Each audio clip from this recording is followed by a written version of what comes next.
bagaimana mengkonekkan mikrotik ke hub dan juga ke PC lain dan juga ke WiFi router. Karena kebanyakan tutorial-tutorial yang ada hanya menunjukkan bagaimana setting software.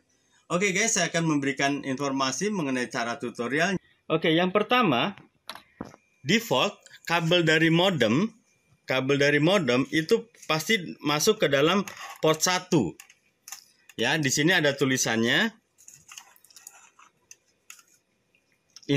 internet. Jadi otomatis ke port 1. Nah, dari port 2 ini baru kita masukkan ke hub. Nah, di hub yang harus kita ingat bahwa dari mikrotik itu harus dipasang di nomor pertama atau di nomor terakhir. Nah, lalu untuk ke PC dari kabel terserah mau dipasang di port berapa saja. Lalu ini lari ke PC.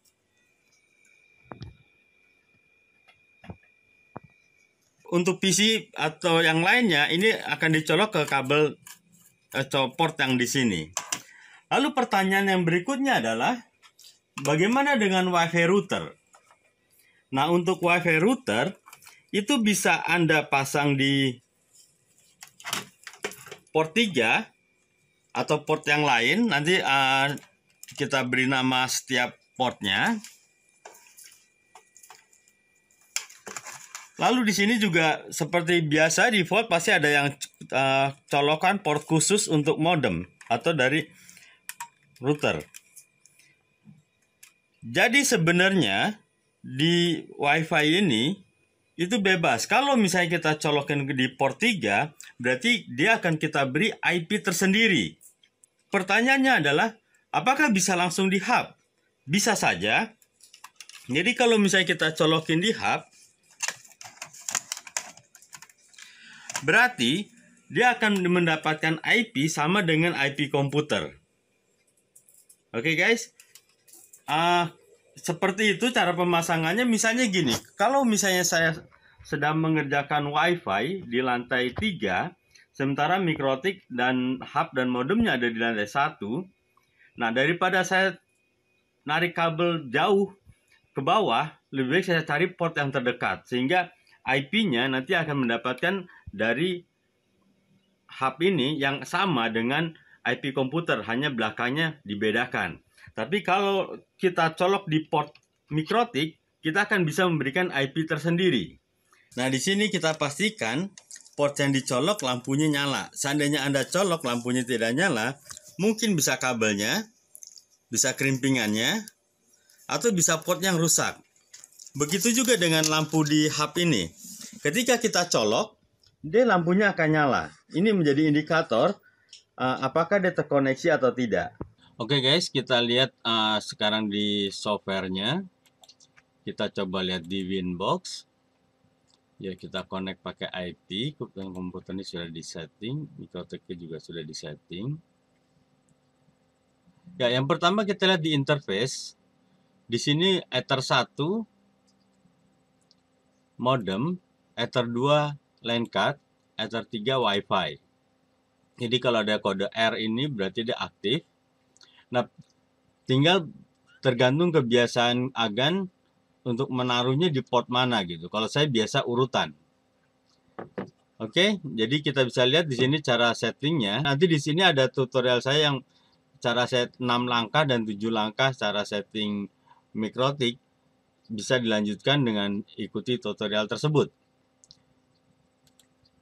Yang selanjutnya topologi ini mungkin agak sedikit lebih membantu. Jadi kita lihat topologi jaringan warnet atau kantor dari internet, nanti terserah IndiHome, Republic atau Media atau yang lain. Lalu modem dengan gateway 192.168.1.1. Nah, ini menjadi gateway bagi mikrotik. Nah, karena mikrotik ini router, lalu disetting outnya, keluarnya menjadi 192.168.88.1. Baru dari sini ke hub dan ke setiap PC. Di sini orang yang sering gagal paham mengenai gateway modem dan gateway mikrotik. Lalu ini topologi jaringan dengan Wi-Fi. Ya, yang ini mungkin lebih jelas topologi jaringan dari internet, modem, mikrotik.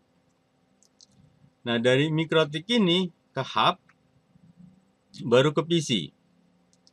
Lalu dari Wi-Fi, misalnya kita taruh di port 3, ada access point taruh di port 4. Ini untuk ke laptop, handphone, dan yang lain sebagainya.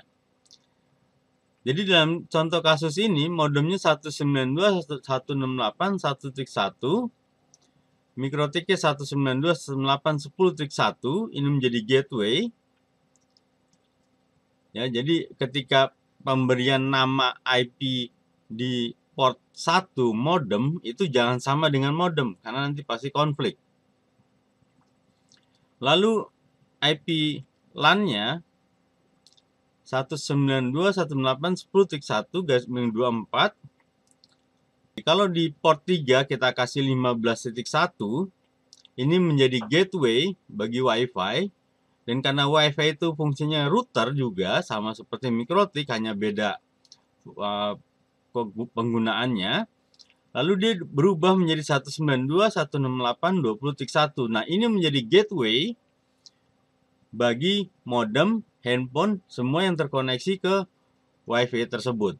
Ya, jadi seringkali orang salah paham, kegagalannya adalah pengertian gateway. Gateway itu pintu gerbang. Artinya semua harus lewat pintu gerbang ini untuk bisa keluar. Semua harus lewat pintu gerbang ini untuk bisa masuk. Oke guys, semoga penjelasan ini cukup paham bagaimana kita harus memahami jalur dari modem ke mikrotik, ke hub, dan juga ke PC-PC lain atau laptop, atau juga ke Wi-Fi router. Ikuti tutorial kami terus, dan Anda bisa memberikan komen. Jangan lupa klik like and subscribe. Oke guys, sukses untuk Anda.